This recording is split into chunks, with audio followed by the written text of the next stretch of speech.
Hi guys, कैसे हो आप सभी लोग। आई होप आप लोग अच्छे होंगे। मैं हूँ आंचल रेखाते और स्वागत करती हूँ आप सभी का एक बार फिर हमारे यूट्यूब चैनल भी फ्यूचर टॉपर्स में।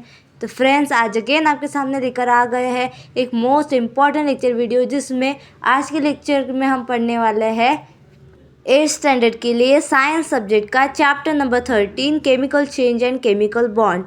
तो फ्रेंड्स, हमने एक नए और बेहतरीन चैप्टर की शुरुआत की थी, जिसमें हमने पढ़ा था chemical equation, word equation, physical change, chemical change, photosynthesis और रिस्पिरेशन की रिएक्शन, आयोनिक बॉन्ड, और ये सभी देखा था हमने पार्ट 1, पार्ट 2, पार्ट 3 और पार्ट 4 में। तो फ्रेंड्स, ये हमारा होने वाला है पार्ट 5। तो फ्रेंड्स, अगर आपने हमारा पार्ट 1, पार्ट 2, पार्ट 3 और पार्ट 4 नहीं देखा है तो आप चैनल के अंदर जाकर देख सकते हैं। फ्रेंड्स, साथ ही में हमने 10 चैप्टर का cell and cell organelles, 11 chapter human body and organ system, 12 chapter introduction to acid and base, 17 chapter man made materials, ये सब ऑलरेडी क्लियर कर दिया है। तो आप चैनल के अंदर जाकर देख सकते हैं। ओके फ्रेंड्स, तो अभी हम बढ़ते हैं हमारे टॉपिक की तरफ, जो कि है कोवैलेंट बॉन्ड। तो फ्रेंड्स, हमने पिछले वीडियो में यानी पार्ट 4 में पढ़ा था आयोनिक बॉन्ड। आयोनिक बॉन्ड में हमने देखा था कि उसमें क्या होता है, कंप्लीट ट्रांसफ़र ऑफ इलेक्ट्रॉन्स होता है। तो फ्रेंड्स, आयोनिक बॉन्ड की डेफिनेशन भी हमने देखी थी, जो कि थी the chemical bond form due to an electrostatic force of attraction between the oppositely charge cation and anion is called an ionic bond और एन इलेक्ट्रोवैलेंट बॉन्ड। तो हमने देखा था कि कंप्लीट ट्रांसफर जिसमें होता है उसे हम कहते हैं आयोनिक बॉन्ड। जिस तरह हमने एग्जाम्पल देखा था NaCl का, तो सोडियम क्या है, एक मेटल है और क्लोरीन है नॉन मेटल। तो सोडियम का एटॉमिक नंबर होता है 11 और क्लोरीन का होता है 17। क्लोरीन का इलेक्ट्रॉनिक कॉन्फ़िगरेशन होता है 287 और सोडियम का होता है 1।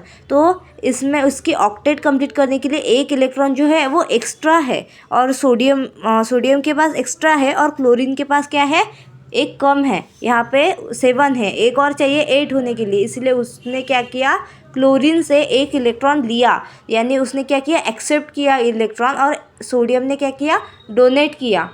और उसके बाद वो फॉर्म हो गया NaCl, जिसमें क्या किया, सोडियम ने अपना एक इलेक्ट्रॉन डोनेट कर दिया, तो सोडियम भी बैलेंस हो गया और क्लोरीन भी बैलेंस हो गया। तो अभी सोडियम जो है उसके ऊपर आता है पॉजिटिव चार्ज, बिकॉज उसने इलेक्ट्रॉन डोनेट किया है, यानी इलेक्ट्रॉन दिया है। और हमने बचपन से देखा है कि जो देने वाला होता है वो क्या होता है, बड़ा होता है, इसलिए सोडियम के ऊपर कौन सा चार्ज है, पॉजिटिव, और क्लोरीन के ऊपर कौन सा चार्ज होगा, निगेटिव होगा। यहाँ पे आपको दिया गया है सोडियम पॉजिटिव और क्लोरीन निगेटिव, बिकॉज क्लोरीन ने क्या किया, एक्सेप्ट किया, और सोडियम ने क्या किया, डोनेट किया, इसलिए सोडियम होगा Na+ और क्लोरीन होगा Cl-।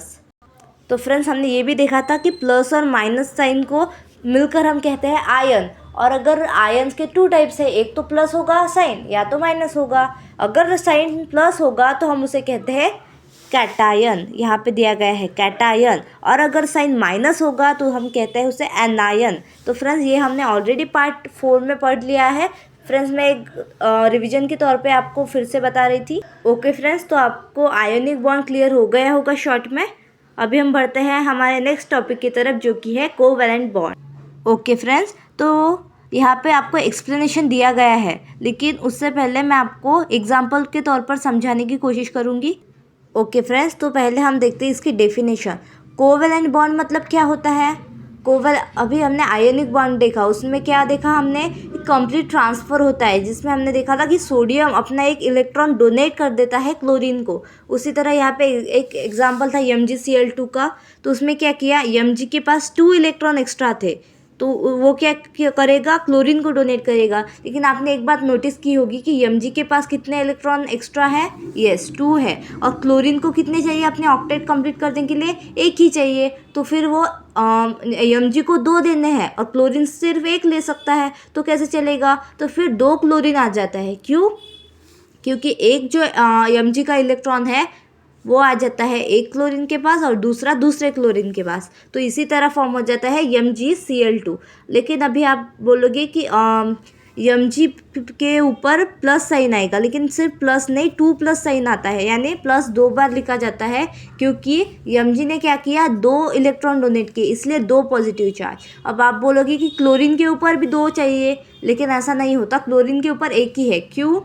क्योंकि एक ही क्लोरीन ने 2 लिए क्या? नहीं, अलग अलग क्लोरीन ने 2 लिए, मतलब एक क्लोरीन की ने एक लिया और दूसरे ने दूसरा, इसलिए दोनों क्लोरीन के पास एक एक आ जाता है। तो इस तरह यहाँ पे आपको दिया गया है Cl माइनस Mg2+ और Cl-। Okay friends, I hope आप सभी को ये क्लियर हो गया होगा। तो आयोनिक बॉन्ड में हमने क्या देखा कि कंप्लीट ट्रांसफ़र, यानी इलेक्ट्रॉन एक मेटल जो होता है वो इलेक्ट्रॉन दे देता है, और जो नॉन मेटल होता है वो उसे एक्सेप्ट करता है कम्प्लीटली। लेकिन अभी कोवैलेंट बॉन्ड में ऐसा नहीं है। कोवैलेंट बॉन्ड में इलेक्ट्रॉन शेयर नहीं इलेक्ट्रॉन डोनेट नहीं किया जाता, या फिर इलेक्ट्रॉन एक्सेप्ट नहीं किया जाता। इलेक्ट्रॉन जो होता है वो क्या किया जाता है? शेयर किया जाता है, मतलब कि तू भी ले और मैं भी लेता हूँ, ऐसे। तो इसका पहले हम डेफिनेशन देखते हैं। यहाँ से आपको डेफिनेशन दी गई है, यहाँ से यहाँ तक। The chemical bond formed by sharing of valence electrons of 2 atoms with each other is called a covalent bond. क्या कहा गया है? द केमिकल बॉन्ड, मतलब एक केमिकल बॉन्ड जो किससे फॉर्म होता है? शेयरिंग, लेकिन किसके? Valence electron. वैलेंस इलेक्ट्रॉन का मतलब मैंने ऑलरेडी पार्ट 1 में समझा दिया है। वैलेंस इलेक्ट्रॉन मतलब अभी फॉर एग्जांपल यहाँ पे क्लोरीन मैग्नीशियम, तो इसमें क्या ऑक्टेट ऑलरेडी कंप्लीट है, लेकिन 2 इलेक्ट्रॉन जो है वो एक्स्ट्रा है, मतलब ऑक्टेट कंप्लीट नहीं है। तो ऑक्टेट कंप्लीट करने के लिए 2 मतलब 6 इलेक्ट्रॉन चाहिए, यहाँ पे 2 इलेक्ट्रॉन एक्स्ट्रा है। तो जो आउटर मोस्ट शेल है, यानी सबसे बाहर वाली शेल, उसमें जितने इलेक्ट्रॉन प्रेजेंट होंगे उसे हम कहते हैं वैलेंस इलेक्ट्रॉन्स। तो अभी मैग्नीशियम में कितने इलेक्ट्रॉन है? आउटर मोस्ट शेल में 2 है, पिंक कलर से यहाँ पे आपको मेंशन किए गए हैं। तो ये क्या हो जाएंगे? वैलेंस इलेक्ट्रॉन्स हो जाएगी, जो कि मैग्नीशियम के पास कितने वैलेंस इलेक्ट्रॉन्स है? 2। Okay, the chemical bond formed by sharing of valence electron of 2 atoms with each other is called covalent bond. तो फ्रेंड्स, कोवैलेंट बॉन्ड की जो डेफिनेशन है वो आपको एग्जाम में पूछी जाती है बहुत बार। आयोनिक बॉन्ड और कोवैलेंट बॉन्ड जो है उसका डिफरेंस बिटवीन, साथ ही में उसकी डेफिनेशन, ये सब कुछ आपको याद करना पड़ेगा, और ये बहुत ही ज़्यादा इंपॉर्टेंट है। सिर्फ आपके 8th स्टैंडर्ड के लिए नहीं, बल्कि 9th और 10th के लिए भी बहुत ज़्यादा इंपॉर्टेंट है।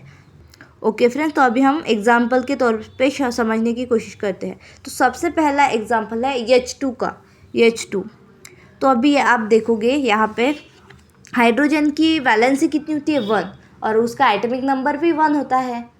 हाँ, तो अभी देखेंगे यहाँ पे, तो यहाँ पे पहले शेल में कितना इलेक्ट्रॉन है? 1। दोनों हाइड्रोजन के 1 है। क्यों? क्योंकि उसकी जो वैलेंसी है, या फिर उसके एटॉमिक नंबर ही 1 है ना, ऑफ कोर्स। मतलब के शेल में कितने इलेक्ट्रॉन है? सिर्फ 1। और अब हमने पहले ही देखा था कि के शेल की कैपेसिटी कितनी होती है? 2 इलेक्ट्रॉन्स की होती है। मतलब अगर इसको अपनी डुप्लेट, यानी मतलब डुप्लेट अगर कंप्लीट करनी है तो उसे 2 इलेक्ट्रॉन चाहिए, लेकिन हाइड्रोजन के पास तो एक ही है ना। तो एक इस वाले हाइड्रोजन के पास भी एक है, और इस वाले के भी पास एक ही है। तो अभी क्या होगा? अगर पहला वाला इलेक्ट्रॉन इसको दे देगा, मतलब पहला वाला हाइड्रोजन अगर अपना इलेक्ट्रॉन दूसरे वाले हाइड्रोजन को दे देगा, तो ये वाला बैलेंस नहीं होगा ना। ये वाला बैलेंस हो जाएगा, लेकिन ये वाला नहीं होगा। अगर ये वाला इसको दे देगा तो भी बैलेंस नहीं होगा। तो हमें क्या चाहिए? दोनों कुछ ऐसा करना पड़ेगा कि मतलब दोनों बैलेंस हो जाए। तो इसके लिए वो क्या करते हैं? कंबाइन आ जाते हैं। कंबाइन मतलब कैसे आ जाएंगे? फॉर एग्जाम्पल यहाँ पे है हाइड्रोजन। ओके, एक हाइड्रोजन यहाँ पे है, दूसरा हाइड्रोजन इसी के चिपक कर आ जाता है, मतलब एक साथ मिल जाते हैं, ये कंबाइन हो जाते हैं। अभी क्या होगा? दोनों के पास 2-2 हो गए। कैसे? तो अभी ये जो इलेक्ट्रॉन है वो इस वाले का, और ये इलेक्ट्रॉन इस वाले का। तो अभी क्या होगा? ये जो इलेक्ट्रॉन है वो इसके शेल में तो घूमेगा, साथ में इसके भी घूमेगा, फिर ऐसे चलेगा वो, ऐसे 8 की जैसे। ये भी ऐसे घूमेगा, लेकिन ऐसे भी घूमेगा, मतलब दोनों इलेक्ट्रॉन दोनों इसमें घूमते हैं। तो फिर उन्होंने क्या किया? कम्प्लीटली दे दिया का इलेक्ट्रॉन? नहीं। क्या किया, शेयर किया, मतलब एक इलेक्ट्रॉन मेरा तू भी ले और मैं भी यूज़ करूँगा, मतलब दोनों यूज़ करेंगे, तो इसी तरह वो फॉर्म हो जाता है H2। तो इसमें क्या हुआ, शेयरिंग ऑफ इलेक्ट्रॉन हुआ, इसलिए ये कौन सा है एग्जाम्पल है, कोवैलेंट बॉन्ड का एग्जाम्पल है। तो H2 किसका एग्जाम्पल हो गया, कोवैलेंट बॉन्ड का। तो फ्रेंड्स आई होप आप सभी को H2 गैस का फॉर्मेशन जिस तरह कोवैलेंट बॉन्ड से हुआ वो सब क्लियर हो गया होगा। तो फ्रेंड्स हमने देखा था कि आयनिक बॉन्ड जो होता है उसमें कैटायन और एनायन फॉर्म होते हैं। कैटायन मतलब पॉजिटिव चार्ज और एनायन मतलब निगेटिव चार्ज। लेकिन अभी जो आयनिक बॉन्ड में होता है उसमें कैटायन किसके पास होता है, यानी पॉजिटिव चार्ज किसके पास होता है, जो इलेक्ट्रॉन देता है, और एनायन यानी निगेटिव चार्ज किसके पास होता है, जो इलेक्ट्रॉन लेता है। लेकिन कोवैलेंट बॉन्ड में तो ऐसा नहीं है, अभी कोई किसी को दे भी नहीं रहा है और कोई किसी से ले भी नहीं रहा है, मतलब दोनों शेयर कर रहे हैं ना। तो इसलिए इसमें कैटायन और एनायन जो होते हैं वो फॉर्म नहीं होते हैं। क्यों, क्योंकि कोई दे भी नहीं रहा कोई ले भी नहीं रहा, दोनों सिर्फ शेयर कर रहे हैं इलेक्ट्रॉन, इसलिए इसमें कैटायन और एनायन फॉर्म नहीं होते, यानी निगेटिव और पॉजिटिव चार्ज नहीं होता है। तो फ्रेंड्स आई होप आप सभी को आज का लेक्चर वीडियो क्लियर हो गया होगा। तो फ्रेंड्स कोवैलेंट बॉन्ड का आपको एक और एग्जांपल मैं आपको समझा देती हूँ, उसके बाद आपको ज़रूर क्लियर हो जाएगा। तो फ्रेंड्स आपकी बुक में आपको यहाँ पे एक H2O का एक्सप्लेनेशन दिया गया है, किस तरह H2O फॉर्म होता है, यानी वाटर फॉर्म होता है। ओके, तो पहले वही देखते हैं। तो फ्रेंड्स यहाँ पे पहले एक हाइड्रोजन है, देन दूसरा हाइड्रोजन और बीच में है ऑक्सीजन। ऑक्सीजन का एटॉमिक नंबर कितना होता है, 8 होता है। पहले शेल की कैपेसिटी होती है 2, तो पहले शेल में आ जाएगी 2 और बचे हुए 6 दूसरे शेल में आ जाएंगे।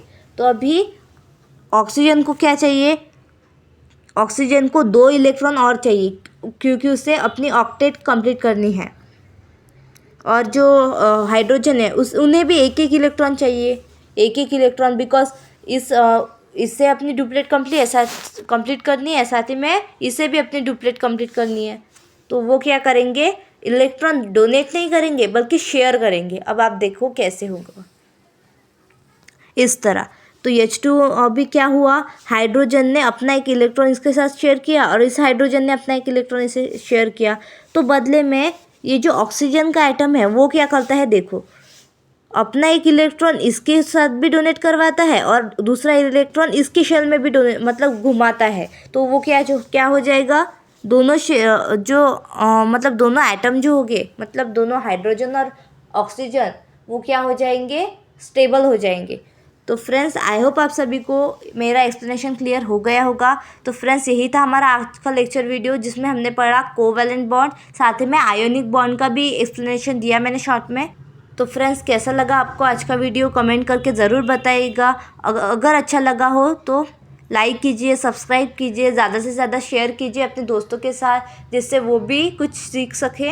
ओके फ्रेंड्स, तो हमारा टॉपिक होता है 100% कंप्लीट, साथ ही में हो जाता है हमारा ये जो चैप्टर कई दिनों से चल रहा था chemical change and chemical bond, ये भी हो जाता है टोटली 100% कंप्लीट।